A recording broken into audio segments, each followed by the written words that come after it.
नमस्कार, मैं श्रुति सिंह। स्वागत है आप सभी का इनसाइड के न्यूज के इस बुलेटिन में। चले जाते हैं खबरों के बारे में। खबरों को शुरुआत करते हैं राजधानी रांची से। मुख्यमंत्री हेमंत सोरेन एवं गांडे विधायक कल्पना सोरेन से काकी रोड रांची स्थित मुख्यमंत्री आवासीय परिसर में राज्य के विभिन्न जिलों से पहुंची पोषण सखी दीदियों ने मुलाकात कर उन्हें हार्दिक शुभकामनाएं एवं बधाई दी।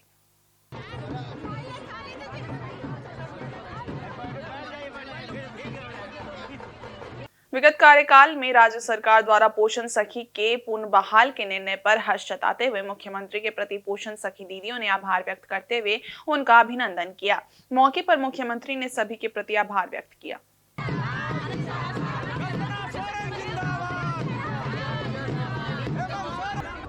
आप सबका मैं हार्दिक अभिनंदन करता हूं और अपनी ओर से जोहार करता हूं।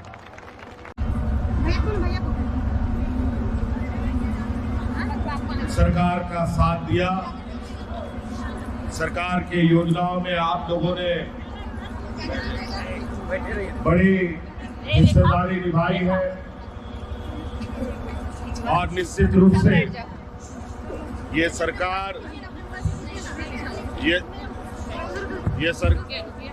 सरकार बिना आप लोगों के सहयोग, आप लोगों के मदद के बगैर सुदूर ग्रामीण क्षेत्रों में जो हमारी बातें पहुंचनी है या जो हम पहुंचाते हैं शायद ना पहुंच पाते। आप लोगों का बहुत बहुत धन्यवाद, आभार कि सरकार के आंख कान नाक बंद कर आप लोगों ने राज्य की जनता का सेवा किया है और समय समय पर निश्चित रूप से आपके सेवा भाव और आप सब लोगों का इस राज्य के प्रति जो भी कर्तव्य है, कर्तव्य रहेगा, आप खाली कर दीजिए। उसको आने वाला समय में आप सब लोग ईमानदारी से अपने कामों में लगेंगे और मैं भी समय समय पर आप लोगों के बीच, आप लोगों के साथ, आप लोगों की जरूरत, आप लोगों की आवश्यकता को पूरा करने का काम करूंगा। इधर जमशेदपुर के सुनारी मरीन ड्राइव के कचरा डंपिंग स्थल में फैली गंदगी व आग के कारण उठ रहे धुएं से आसपास रहने वाले लोग काफी परेशान हैं। इसकी शिकायत मिलने पर विधायक सरयू राय ने शनिवार को डंपिंग स्थल का मुआयना किया। यहां की हालत देखकर विधायक ने चिंता जाहिर की। विधायक के वहां पहुंचने से मात्र कुछ देर पहले ही कचरा डंपिंग यार्ड में लगी आग पर पानी डालकर आग बुझाने का प्रयास किया गया था, जिसके कारण धुआं और अधिक उठ रहा था। स्थानीय लोगों से मिलने के पश्चात विधायक ने उन्हें आश्वस्त किया कि इस मामले को वे पुनः एनजीटी में लेकर जाएंगे। जमशेदपुर अक्षेस एवं जिला प्रशासन इस मामले के निष्पादन में रुचि नहीं ले रहा है, इसलिए इस पर एनजीटी के आदेश की अवमानना का केस दर्ज होना चाहिए। विधायक ने बताया कि सुनारी मरीन ड्राइव कचरा डंपिंग स्थल से कचरा निष्पादन कर जमशेदपुर अक्षेस और जिला प्रशासन द्वारा एनजीटी के समक्ष शपथ पत्र के देने के बावजूद कोई ठोस कार्रवाई नहीं हुई है। एनजीटी को गुमराह किया जा रहा है। सरयू राय के अनुसार स्थानीय लोगों ने इसके पूर्व भी तत्कालीन स्वास्थ्य मंत्री और स्थानीय प्रशासन द्वारा कई बार लोगों को आश्वासन दिया कि कचरा डंपिंग से संबंधित समस्या का जल्द निवारण कर लिया जाएगा, लेकिन ऐसा नहीं हुआ। इस मामले को एनजीटी के न्यायालय में अधिवक्ता संजय कुमार उपाध्याय के माध्यम से लेकर जाएंगे। एनजीटी के निर्देश पर जिला प्रशासन ने आश्वस्त किया था कि इस समस्या का अति शीघ्र निवारण किया जाएगा, लेकिन ऐसा नहीं हुआ।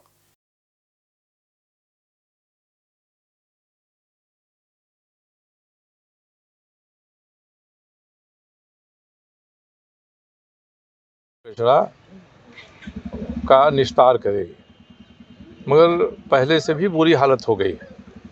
आग लग जाती है, धुआं निकल रहा है। हम लोग के आने की सूचना मिली तो लोग टैंकर से लाकर पानी छिड़के, इसके बाद भी धुआं निकल रहा है। तो यह तो एक अमानवीय काम है, आपराधिक काम है, क्योंकि अगल बगल की बस्तियों में जो गरीब गुरबा रहते हैं उनका स्वास्थ्य प्रभावित हो रहा है। वो 24 घंटे इसी धुआं भरे हवा में सांस ले रहे हैं। इसके पीछे कई फ्लैट हैं, आस्था हाईटेक है, वृंदावन कॉलोनी है, ये सबके सब लोग इससे प्रभावित हो रहे हैं। और ऐसा लगता है कि एक बार एनजीटी को आश्वासन दे दिया, एनजीटी ने मामले को वहीं पर रोक दिया, उसके बाद से फिर ये लोग निश्चिंत हो गए कि अब एनजीटी में जो होना था हो गया। गलत आश्वासन देना सुप्रीम कोर्ट के बराबर हैसियत रखने वाले न्यायालय को ये दिखाता है, प्रदर्शित करता है कि ये लोग बिल्कुल निपुण हो गए हैं इस काम में कि हम ना केवल गलत काम होने देंगे बल्कि खुद भी हम गलत काम करेंगे। ये सरकार, प्रशासन और हमारी नगर पालिकाओं की स्थिति है। इससे बुरी स्थिति क्या हो सकती है? यही रहा तो कौन किसकी सुनेगा? आप किसके यहाँ शिकायत करने जाइएगा? ये तो जंगल राज जैसा हो जाएगा। अभी तो हम लोग देखने गए थे, नीलम नगर के पीछे का जो नाला है, ये कचरा को ठेलते ठेलते वो नाला बंद हो गया है। तो बरसात का पानी आएगा तो गरीबों के घर में ही बस्ती में घुसेगा। तो अब हमने इस मामले को 2 साल पहले भी उठाया था। फिर हमने संजय उपाध्याय से बात किया है, उन्होंने कहा फोटोग्राफ भेज दीजिए आग लगा हुआ और कूड़े के अंबार का, मैं एनजीटी में फिर से पिटीशन दाखिल करूँगा। तो एनजीटी में पिटीशन दाखिल करेंगे, फिर ये लोग क्या कहते हैं, किस तरह की चिरौरी मिन्नत करते हैं, कैसा आश्वासन देते हैं। मगर एनजीटी जब निर्देश देता है सरकारी संस्थानों को और ये आश्वासन देते हैं कि हम क्रियान्वयन करेंगे, उसका क्रियान्वयन नहीं होता है, तो इससे बढ़कर शर्मनाक स्थिति किसी राज्य के लिए, किसी सभ्य समाज के लिए क्या हो सकती है। और झारखंड में 8 और 9 दिसंबर को कई हिस्सों में बारिश होने का अनुमान मौसम विभाग की ओर से लगाया गया है। कहा गया है कि कहीं कहीं हल्की बारिश हो सकती है, लेकिन 10 दिसंबर से मौसम पूरी तरह से साफ और शुष्क रहेगा।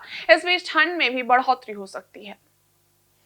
8 और 9 दिसंबर की बात करें तो झारखंड के उत्तर पश्चिमी और निकटवर्ती भागों में कहीं कहीं पर बारिश होने की संभावना व्यक्त की गई है। पलामू, गढ़वा, चतरा, कोडरमा, लातेहार, लोहरदगा और रांची में बारिश हो सकती है। इसके बाद मौसम साफ होने का अनुमान लगाया गया है। सुबह के समय कोहरे के कारण ठंड में भी बढ़ोतरी हो सकती है। लगेंगे 8 और 9 में झारखंड में आपको हल्की बारिश देखने को मिलेगी, हल्के से मध्यम दर्जे की। 8 तारीख को जो पूरा पश्चिमी भाग है और उससे सटा हुआ जो मध्य और आपका उत्तरी भाग है, वहां कुछ हल्के दर्जे की बारिश देखने को मिल सकती है। साथ में गर्जन वज्रपात के भी चांसेस हैं। 9 तारीख को आप उत्तर पश्चिमी भाग को छोड़ के शेष भाग में भी आपको हल्के से मध्यम दर्जे की बारिश की संभावना जताई जा रही है। ये जो बारिश है, इसका मुख्य कारण ये है कि पश्चिमी विक्षोभ जो कि उत्तर पश्चिम भारत में आया हुआ है, उसके असर से एक साइक्लोनिक सर्कुलेशन है जो कि झारखंड की तरफ बढ़ रहा है। ये साइक्लोनिक सर्कुलेशन बंगाल की खाड़ी से मॉइस्चर लेते हुए 8 और 9 तारीख में इसमें थोड़ी सी बारिश आपको देखने को मिलेगी, जिससे दिन का जो तापमान है झारखंड का, उसमें 2 से 3 डिग्री की गिरावट देखने को मिलेगी और जो न्यूनतम तापमान है उसमें 2 से 4 डिग्री की आपको बढ़ोतरी देखने को मिलेगी। तो किसान भाइयों से हम यही उम्मीद करते हैं कि जो धान के फसल हैं, अगर खेतों में है तो उसको सुरक्षित स्थान पर संग्रह कर लें या उसको ढकने की उचित व्यवस्था कर लें, क्योंकि ये काफी जरूरत है, नहीं तो फसल को नुकसान हो सकता है। शेष जो टेम्परेचर का वेरिएशन है उससे बच्चे बुजुर्गों को थोड़ा सा तबीयत खराब होने वाली शिकायत ये सब रह सकती है, तो आप यथासंभव उसको बचने की उपाय करें।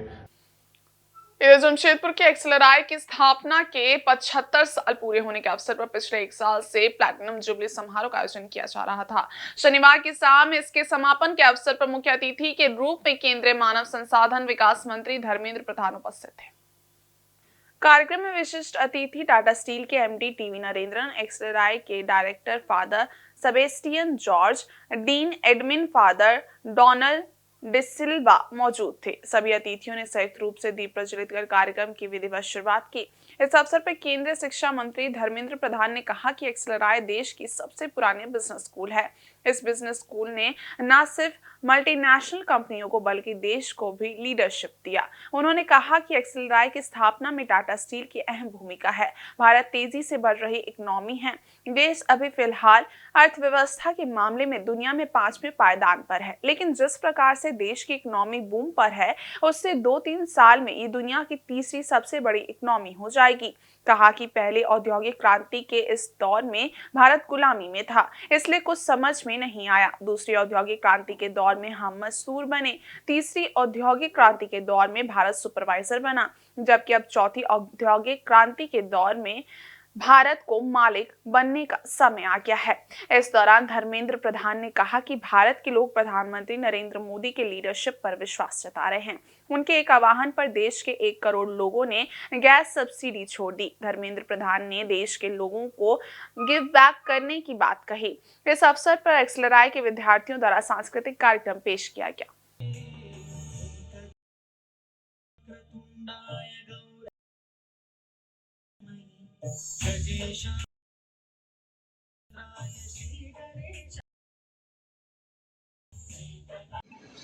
आप प्लैटिनम जुबली मना रहे हैं और देश संविधान को फॉर्मली एक्सेप्ट करने का, ऑर्डर करने की भी प्लैटिनम जुबली हम मना रहे हैं। पिछले ही महीने, पिछले वीक 26 नवंबर 26 जनवरी ये कॉन्स्टिट्यूशन की इम्प्लीमेंटेशन शुरू हुई, लेकिन कॉन्स्टिट्यूएंट असेंबली में डिबेट होने के उपरांत 26 नवंबर 1949 शायद उन दिनों में ही ये इंस्टीट्यूशन जन्म ले रहा था, जब हमारे देश की संविधान भी जन्म ले रहा था। It's a coincidence, both of your twin brothers. ये भी एक देखने का दृष्टिकोण है और हम सेलिब्रेट उसका भी शुरू किए हैं। और भारत की महामहिम राष्ट्रपति जी जो संयोग, देखिए ये जमशेदपुर की 100 किलोमीटर की इकोसिस्टम में उनकी घर है। कभी सोचा था हमारी डेमोक्रेसी की ताकत क्या है? जैसे एक्सलरी ने पिछले 75 इयर्स में देश को और दुनिया को, ह्यूमैनिटीज को लीडरशिप दिया है। वो अपने पर्सनल कैरियर में सक्सेस तो हुए ही होंगे, लेकिन जो एक्सलरी की कल्चर से निकले, जमशेदपुर की इकोसिस्टम से निकले, वो निश्चित रूप में अपना बिट ऑफ कंट्रीब्यूशन किए ही है।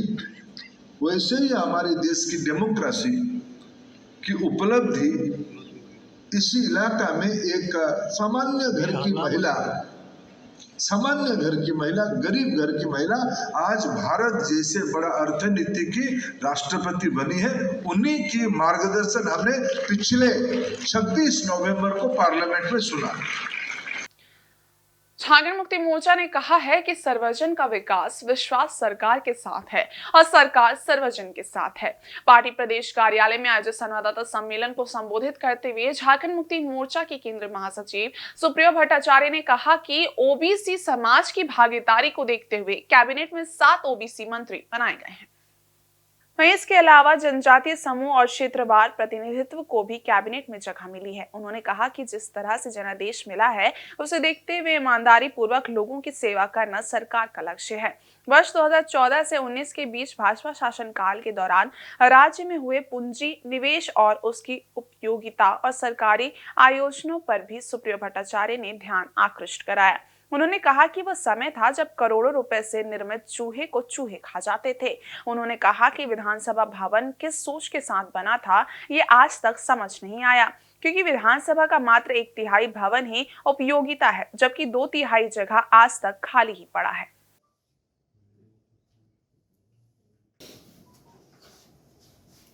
एक उल्लेखनीय बात कल हुई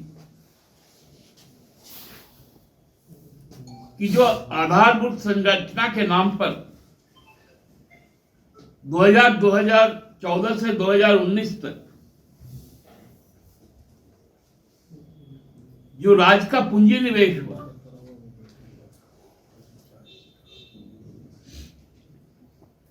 उसकी उपयोगिता पर भी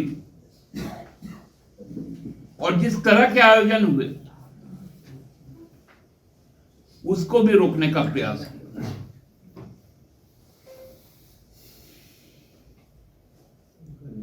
आज जानते हैं आप लोग कि भविष्य में झारखंड में कितना विधानसभा के सदस्य होंगे, ये हम लोगों को नहीं मालूम। लेकिन वर्तमान में जो सदस्य हैं, जो वो भवन बना,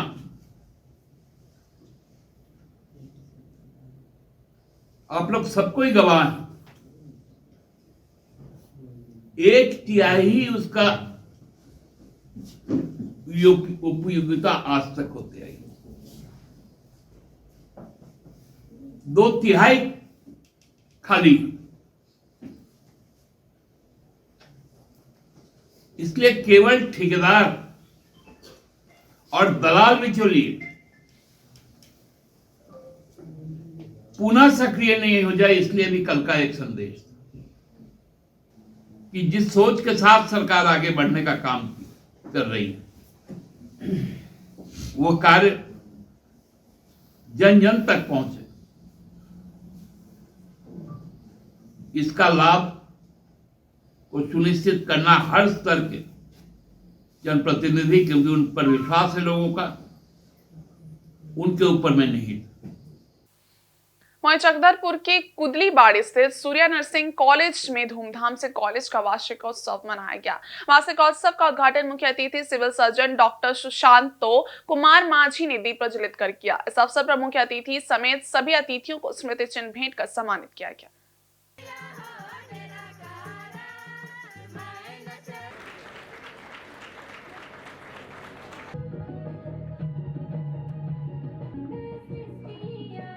इस अवसर पर अनुमंडल अस्पताल चकधरपुर के प्रभारी चिकित्सा पदाधिकारी doctor Anshuman Sharma, ACMO Chaibasa doctor Bharti Binj, Goilkera की प्रभारी चिकित्सा पदाधिकारी डॉक्टर सुचित्रा मुखर्जी आदि मुख्य रूप से मौजूद थे। वार्षिकोत्सव के दौरान कॉलेज की छात्राओं में गजब का उत्साह और उल्लास देखने को मिला। छात्राओं ने रंगारंग सांस्कृतिक कार्यक्रमों की प्रस्तुति से समारोह में मौजूद सभी लोगों का मन मोह लिया। सांस्कृतिक कार्यक्रम में वंदना नृत्य, मराठी लोक नृत्य, दक्षिण भारतीय नृत्य, पंजाबी लोक नृत्य, कुड़माली, संबलपुरी, गुजराती और नागपुरी लोक नृत्य की प्रस्तुति देकर छात्राओं ने समापन दिया। समारोह के दौरान नर्सिंग कॉलेज की विभिन्न गतिविधियों और प्रतियोगिताओं में उत्कृष्ट प्रदर्शन करने वाली छात्राओं को मुख्य अतिथि एवं अन्य अतिथियों के द्वारा पुरस्कार वितरण कर प्रोत्साहित और सम्मानित किया गया। कॉलेज में आयोजित क्विज प्रतियोगिता, solo dance, fancy dress, football, kho-kho, 100 metre, 200 metre दौड़, 3 पैर की दौड़, relay race, shot put, discus throw, javelin throw, kabaddi, badminton, sleeping आदि स्पर्धाओं के प्रथम, द्वितीय, तृतीय एवं टीम विजेताओं को पुरस्कार देकर और बेहतर प्रदर्शन करने के लिए प्रेरित किया गया। इस दौरान कार्यक्रम में मधुसूदन पब्लिक स्कूल के निदेशक बलराज कुमार हिंदवार, मधुसूदन महतो उच्च विद्यालय के निदेशक नृपेंद्र कुमार महतो, डॉक्टर सोरेन, डॉक्टर एम्पाल व आदि शिक्षिकाएं एवं अभिभावक सहित कॉलेज की सभी छात्राएं उपस्थित रही।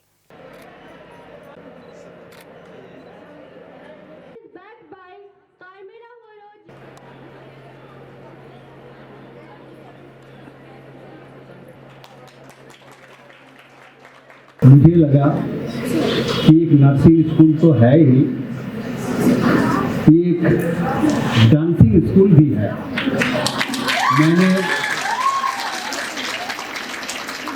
मैंने इस क्षेत्र में ऐसा भव्य आयोजन, ऐसा सुंदर डांस मुझे आज तक नहीं मिला। ठीक है, बड़े बड़े शहरों में ऐसा होता है, लेकिन यहाँ पर इस तरीके का डांस देखने को हमको आज तक नहीं मिला था। मैं बहुत बहुत बहुत अंदर से खुश हूँ और आशा करता हूँ कि अगर हम यहाँ पर अगला साल भी आ पाएंगे तो मुझे बहुत खुशी होगी।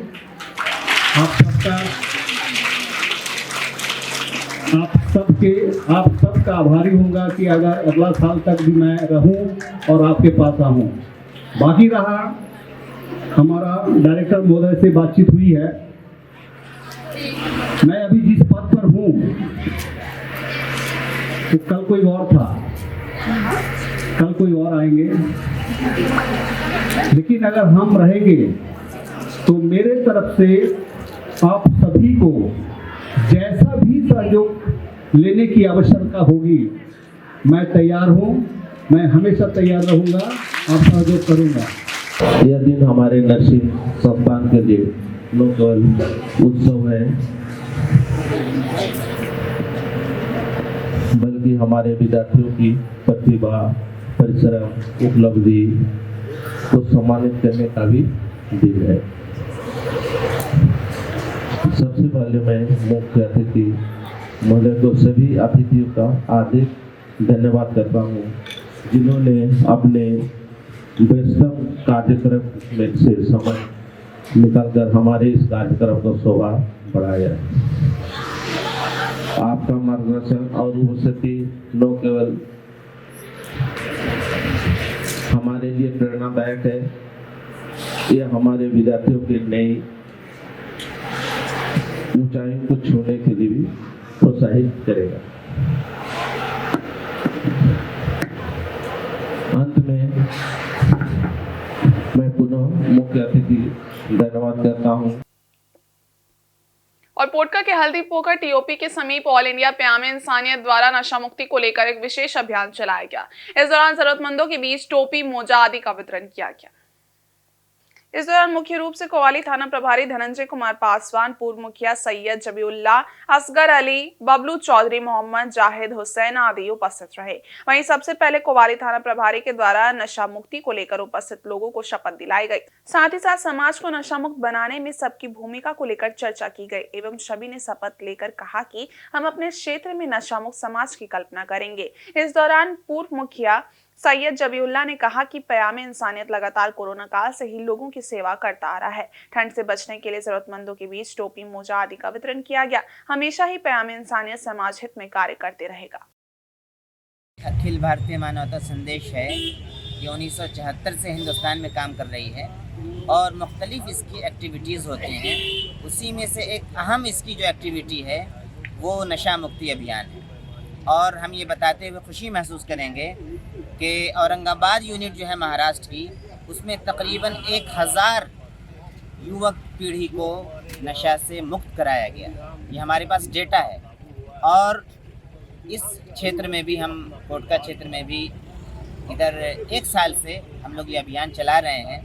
कुछ सफलता मिली है, लेकिन अभी थाना प्रभारी जी ने शपथ दिलवाया है और हम सब मिलकर प्रयास करेंगे। और मीडिया के साथियों से भी हमारी गुजारिश होगी कि जिस कदर हमारा सहयोग कर सकें तो हम इस अभियान में कामयाब हो सकेंगे और आने वाली पीढ़ियों को हम उनके जीवन को और उनके लाइफ को और इसी तरीके से उनकी जो शिक्षा है हम उसको सही दिशा दिला सकेंगे और उनको इससे मुक्ति दिला सकेंगे। इंडिया प्यामे इंसानियत का जो कार्यक्रम चलता है, आप लोग देखे होंगे पिछले कई वर्षों से लॉकडाउन से हम लोग ये काम यहाँ स्टार्ट किए हैं और उसी कार्यक्रम को आगे बढ़ाते हुए अभी चूँकि ठंड का प्रकोप बढ़ रहा, इसलिए गरीबों में जो ऊनी वस्त्र है, टोपी है, मोज़ा है, इस तरह का सामान का वितरण किया जा रहा है। और इससे पहले भी आप लोग देखें, पिछले साल भी हम लोग कंबल, शॉल ये सब वितरण किया गया। बरसात में छाता का वितरण किया गया है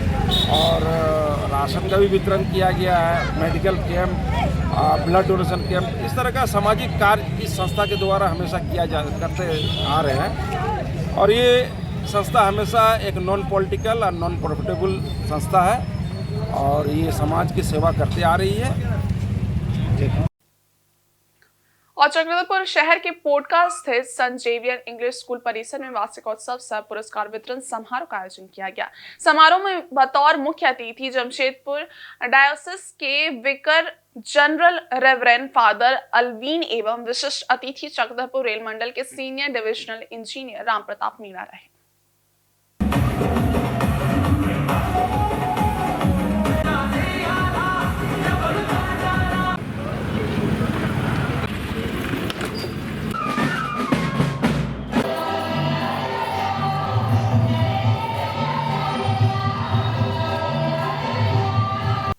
इन अतिथियों के साथ senior DCM Aditya Kumar Chaudhary, senior DSC Shankar Kutty आदि ने विधिवत दीप प्रज्वलित कर कार्यक्रम का शुभारंभ किया। इसके बाद फादर एस पुथुमराज ने वार्षिक प्रतिवेदन पेश किया। उन्होंने कहा कि उज्जवल भविष्य के लिए विद्यार्थियों को मेहनत करने की जरूरत है। मेहनत करने वाले विद्यार्थी हमेशा आगे बढ़ते हैं। मौके पर उप प्राचार्य सिस्टर रोनेट, स्कूल के सचिव father Paulus Bodra, school management committee के chairperson father Eugene Ekka, father Nichols Kerketta समेत काफी संख्या में स्कूल के शिक्षक शिक्षिकाएं, अभिभावक एवं बच्चे उपस्थित रहे।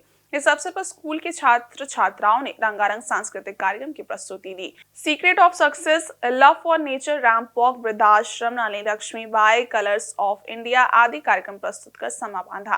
विद्यार्थियों की शानदार प्रस्तुति ने अतिथियों और अभिभावकों का मन मोह लिया। कार्यक्रम के दौरान मुख्य अतिथि समेत अन्य अतिथियों ने विद्यार्थियों को संबोधित कर आशीर्वाद दिया। अपने संबोधन में विद्यालय के कार्यक्रम की सराहना करते हुए विद्यार्थियों की प्रस्तुति को शानदार बताया और इनमें बहुमुखी प्रतिभा छिपे होने की बात कही। वहीं अभिभावकों को अपने बच्चों की प्रतिभा व क्षमता को पहचान कर उनके करियर में सहभागी और मार्गदर्शक बनने के लिए प्रेरित किया गया।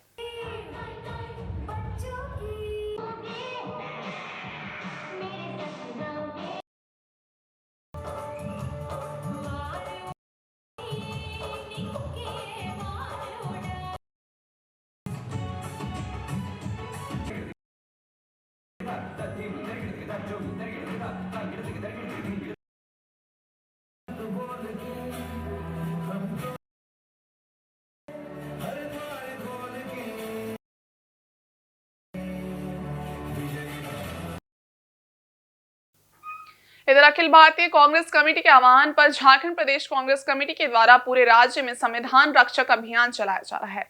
इसके तहत जिला कांग्रेस कमेटी के कार्यक्रम के अनुसार घाटशिला प्रखंड कांग्रेस कमेटी के द्वारा शनिवार को प्रखंड अध्यक्ष सत्यजीत सीट की अध्यक्षता में मऊ भंडार मजदूर यूनियन कार्यकाल में बैठक सभा का आयोजन किया गया। इस सभा में मुख्य अतिथि के रूप में प्रदेश कांग्रेस सचिव सह घाटशिला विधानसभा के प्रभारी देबू चटर्जी, विशिष्ट अतिथि के रूप में प्रदेश सचिव सह 20 सूत्री पूर्वी सिंहभूम जिला सदस्य सनत काल्टू चक्रवर्ती उपस्थित हुए। सनत काल्टू चक्रवर्ती ने कहा कि संविधान हमारे देश की धड़कन है। जिस तरह से धड़कन के बिना शरीर नहीं चल सकता, उसी तरह संविधान के बिना देश नहीं चल सकता। संविधान की बदौलत ही 144 करोड़ की आबादी वाले विविधता से भरे भारत देश में विभिन्न धर्म समुदाय के लोग एक साथ मिलजुल कर रह रहे हैं। सभी धर्म समुदाय के लोग एक दूसरे के पर्व त्योहार में एक दूसरे को मदद करते हैं तथा मिलजुल कर त्योहार मनाते हैं। उन्होंने सभी युवा वर्ग को कंधे से कंधा मिलाकर संविधान बचाने के संघर्ष में आगे आने का आह्वान किया और भाजपा के कुशासन और तानाशाही के खिलाफ जोरदार तरीके से सड़क से लेकर सदन तक कांग्रेस पार्टी के इस आंदोलन का समर्थन करने की अपील की। आजादी जी, मानवदास जी, मोचीराम मांझी, बाबूजी, हेल्पी जी, पप्पू जी, यहाँ उपस्थित सभी हमारे पार्टी के सम्मानित नेता, कार्यकर्ता, साथियों, पूर्व वक्ताओं ने आपको विस्तार रूप से बताया। ये जो कार्यक्रम है, आज का कार्यक्रम वहीं मुसामने से 3 नंबर में भव्य शीतला मंदिर में 2 दिवसीय सुमंगली पूजन का आयोजन किया गया। इस पूजन में मंडलम अभिषेकम का आयोजन भी धूमधाम से किया गया। मुसामने से 3 नंबर में माता शीतला मंदिर में हुए धार्मिक अनुष्ठान कुंभ अभिषेकम के 48 दिन बाद शनिवार से 2 दिवसीय सुमंगली पूजन का आयोजन किया गया। इस पूजन में मंडलम अभिषेकम का आयोजन भी धूमधाम से किया जा रहा है। 2 दिवसीय इस धार्मिक अनुष्ठान में दक्षिण भारतीय धार्मिक परंपराओं के अनुसार 108 महिलाओं ने पूजन एवं हवन में हिस्सा लिया। तमिलनाडु के त्रिमलई से आए पुरोहितों ने दक्षिण भारतीय पारंपरिक वाद्य यंत्र पुम्बा की धुन पर वैदिक मंत्रोच्चारण कर पूजा संपन्न कराया एवं महिलाओं से हवन कराया। मंदिर प्रबंधन के सदस्य ने बताया कि 12 वर्षों में इस मंडलम अभिषेकम धार्मिक अनुष्ठान का आयोजन होता है। क्षेत्र में सुख समृद्धि एवं सबका स्वास्थ्य अच्छा रहे, इसके लिए मां से कामना की गई।